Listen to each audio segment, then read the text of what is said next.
ہم میں سے بہت سے لوگوں کو یہ بات معلوم نہیں ہے کہ پانی پینے کی 7 سنتیں ہیں۔ زیادہ تر لوگوں کو صرف 3 سنتوں کا ہی علم ہے۔ حدیثوں میں آتا ہے کہ آپ صلی اللہ علیہ وسلم کا فرمان عالی شان ہے کہ جس شخص نے فساد امت کے وقت یعنی بدعت، جہالت اور فسق فجور یعنی گناہوں کے غلبے کے وقت بھی میری سنت پر عمل کیا، اس کے لیے 100 شہیدوں کا ثواب ہے، اور ایک شہید کا یہ درجہ ہے کہ اس کا خون زمین پر گرنے سے پہلے اللہ تعالیٰ اس کی مغفرت فرما دیتے ہیں اور بنا حساب کتاب کے اسے جنت میں داخل کیا جائے گا۔ یہی نہیں بلکہ قیامت تک اسے عذاب قبر سے محفوظ کر دیا جاتا ہے۔ بچوں، جب ایک شہید کا یہ مقام و مرتبہ ہے تو سوچو ایسے 100 شہیدوں کا کتنا ثواب ہوگا۔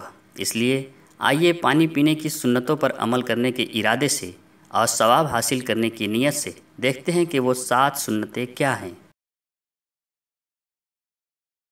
پانی پینے سے پہلے اور پانی پینے کے بعد پڑھنے والی مسنون دعائیں اور سنتیں۔ نمبر 1، سر کو ٹوپی یا کسی کپڑے وغیرہ سے ڈھانپنا سنت ہے۔ نمبر 2، اطمینان سے بیٹھ کر پانی پینا سنت ہے۔ کئی علماء کے نزدیک بنا عذر کے کھڑے ہو کر پانی پینا مکروہ تنزیہی ہے۔ مسنون طریقہ تو اطمینان سے بیٹھ کر پینا ہی ہے، کیونکہ حضور صلی اللہ علیہ وسلم کی عادت شریفہ بھی بیٹھ کر پانی پینے کی تھی، سوائے آب زمزم اور وضو کے بچے ہوئے پانی کے، کیونکہ ان 2 صورتوں میں کھڑے ہو کر پینا مستحب ہے، یعنی یہ 2 صورتیں ممانعت سے مستثنیٰ ہیں۔ اس کے علاوہ صورتوں میں کھڑے ہو کر پانی پینا مکروہ ہے۔ نمبر 3، جس چیز میں پانی پیا جائے، مثلاً پیالہ، گلاس وغیرہ، اس کو اپنے دائیں یعنی سیدھے ہاتھ میں پکڑنا سنت ہے۔ نمبر 4، پانی کو پینے سے پہلے ایک نظر دیکھنا سنت ہے، تاکہ پتہ چل سکے کہ پانی صاف ہے یا نہیں، کہیں اس میں کوئی گرد و غبار، کیڑا مکوڑا تو نہیں ہے۔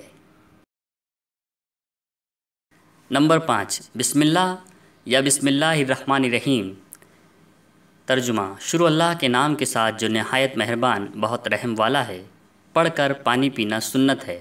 اس کے علاوہ بہت سارے لوگ مندرجہ ذیل قرآنی آیت کو بھی پڑھتے ہیں، وَسَقَاهُمْ رَبُّهُمْ شَرَابًا طَهُورًا، ترجمہ: اور ان کا رب انہیں جنت میں بہت ہی پاکیزہ شراب پلائے گا۔ نمبر 6، پانی کو کم از کم 3 سانس میں ختم کرنا سنت ہے۔ یاد رہے 3 گھونٹ نہیں، 3 سانس میں پینا سنت ہے، اور برتن میں سانس نہیں لینا چاہیے، بلکہ برتن کو منہ سے ہٹا کر سانس لینا بہتر ہے۔ نمبر 7، پانی پینے کے بعد الحمدللہ یا الحمدللہ رب العالمین، ترجمہ: تمام تعریفیں اللہ ہی کے لیے ہیں جو تمام جہانوں کا پالنے والا ہے، پڑھنا سنت ہے۔ ویسے تو ہر کوئی جب چاہے اور جتنا چاہے پانی پی سکتا ہے، پھر بھی ایک بہتر صحت کے لیے علامہ ابن قیم رحمۃ اللہ علیہ نے اپنی معروف کتاب طب نبوی صلی اللہ علیہ وسلم میں کچھ مواقع کا ذکر کیا ہے جن میں پانی پینا صحت کے لیے نقصان دہ ہے، جیسے نہار منہ یعنی صبح خالی پیٹ نیند سے بیدار ہونے کے فوراً بعد، جمع کے بعد، پھل کھانے کے فوراً بعد، کھانا کھانے کے دوران اور کھانا کھانے کے بعد۔ ہمیں چاہیے کہ ایسے مواقع پر پانی پینے سے گریز کریں۔ آج کے لیے بس اتنا ہی، ملتے ہیں دوسری دعاؤں کے ساتھ آئندہ ویڈیو میں، تب تک کے لیے ہمیں اجازت دیں، دعاؤں میں یاد رکھیں۔ اور ہاں، اگر آپ اس چینل پر نئے ہیں تو بازیچہ اطفال کو سبسکرائب ضرور کر لیں اور بیل آئیکن کو بھی آن کر دیں، تاکہ ایسی ہی تعلیمی، نصابی اور تربیتی ویڈیوز کی نوٹیفیکیشن آپ کو بروقت ملتی رہے۔ اللہ حافظ۔ ویڈیو دیکھنے کے لیے بہت بہت شکریہ۔ ویڈیو پسند آئے تو لائک اور شیئر ضرور کریں۔